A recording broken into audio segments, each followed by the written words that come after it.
General Santos City Public Market. Usa ka proyekto nga maghimo sa atong palengke nga mas limpyo, mas tuwas ug mas organisado. Pinaagi sa public-private partnership sa LGU ug pribadong sektor, mas mapalanggo nato ang panginabuhian sa katawhan. Ang palengke mao ang kasing-kasing sa atong syudad, tinugdan sa preskong pagkaon ug panginabuhian sa mga katawhan. Apan, nasayod kita nga adunay mga limitasyon ang kasamtangang kahimtangan.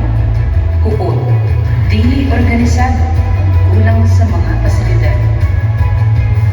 Karon, ato sugat ang palengke general, usa ka limpyo ug mas organisadong merkado nga maghatag ug mas sayon ug komportable nga pamalitay ug makatabang sa paglambog sa negosyo sa Jensen.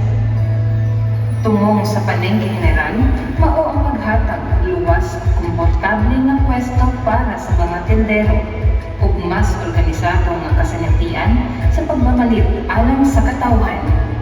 Gikan sa ubod ug limitadong pwesto, ang palengke general mahimong mas hapsay ug accessible alang sa tanan. Gikan sa gubot nga dagan sa mga tawo, mahimong mas hanay ug mas sayon ang pamalitay.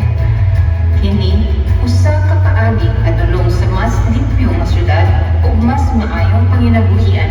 Ang palengke general dili lang bagong merkado, kini usa ka oportunidad alang sa tanang generals nga modawat sa kausaban, mosuporta sa panginabuhian sa mga tindero ug makasinati og mas maayong serbisyo sa merkado.